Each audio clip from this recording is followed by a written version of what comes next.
네, 바로 시작하겠습니다. 다들 언론 보도나 주변 친구들의 얘기를 듣고 확인을 하셨을 텐데요. 결국 조국 교수님이 법무부 장관으로 오늘 임명이 되셨습니다. 그럼에도 이 자리에 여러분이 이만큼 모여주셨다는 것은 그만큼 우리가 분노하고 있다는 뜻이라고 생각합니다. 지난 6일 진행된 조국 법무부 장관 후보자 인사청문회에서 더불어민주당 금태섭 의원, 법과대학 86학번 금태섭 선배님께서 하신 질문으로 발언을 시작하겠습니다. 이번 논란으로 큰 실망을 한 젊은 세대를 위해서 첫 번째 질문을 드리겠습니다. 후보자 또는 후보자 주변에서는 위법은 없다, 결정적인 한방은 없지 않느냐, 이런 얘기를 했습니다. 상식에 맞지 않는 답변입니다. 사람이 이걸 묻는데 저걸 답변하면 화가 납니다. 그건 묻는 사람을 바보 취급하는 겁니다.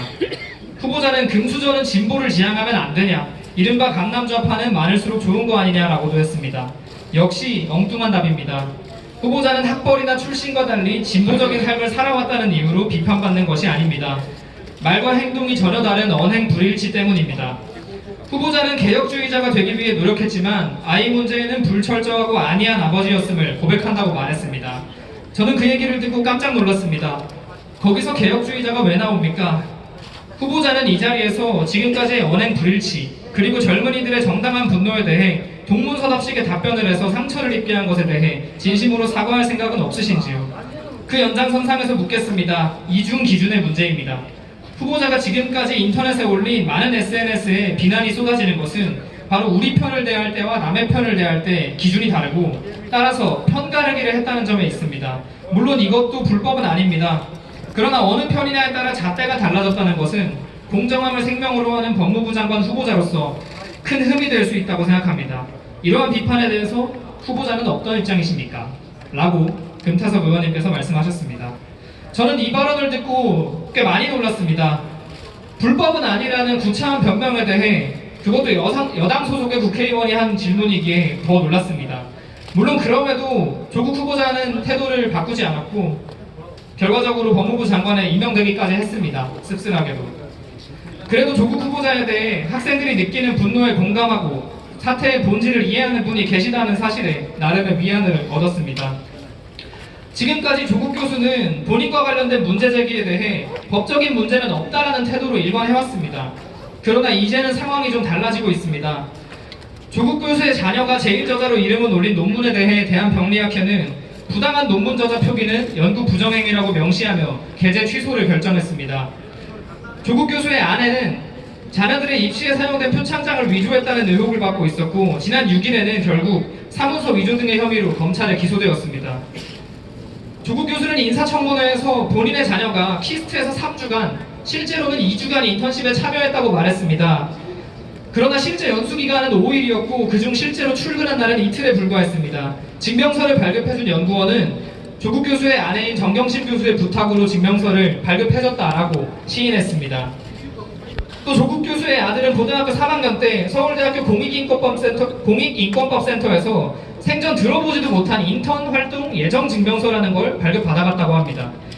심지어 조국 교수의 자녀와의 인턴 품앗이 의혹이 제기되고 있는 단국대 장영표 교수의 아들은 똑같은 기관인 서울대 공익인권법센터 인턴 기록이 허위라고 인정했습니다.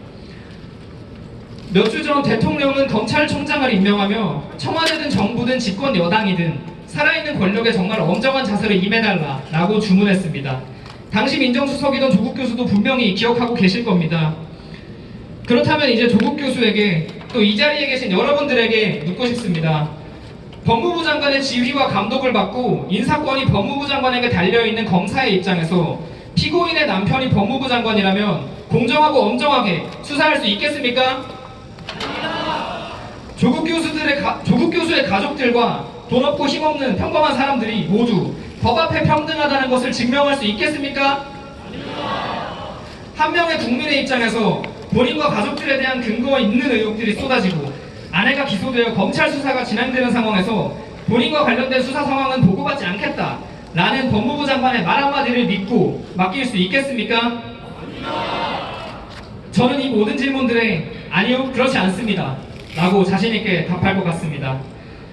마지막으로 조국 교수가 재직 중인 서울대학교 법학전문대학원 재학생들이 발표한 성명서의 한 구절을 인용하며 발언을 마치겠습니다.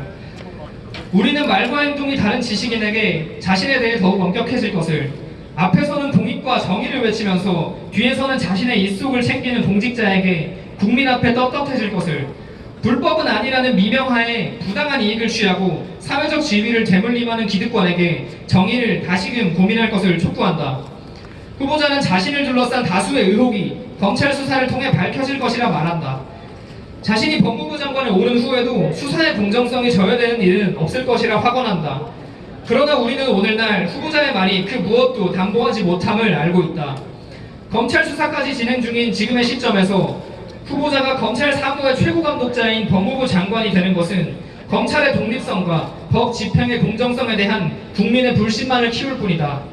후보자가 진정으로 원하는 것이 엄정한 검찰 수사와 이를 통한 의혹의 명백한 해명이라면 조국 후보자는 장관직에 올라서는 안 된다. 조국 교수는 모든 의혹이 해소되기 전까지 법무부 장관 임명을 스스로 거부하라. 조국 후보자는 모든 의혹을 해소하지 못한다면 법무부 장관 후보직을, 그리고 지금은 법무부 장관직을 사퇴하라. 이상입니다. 감사합니다.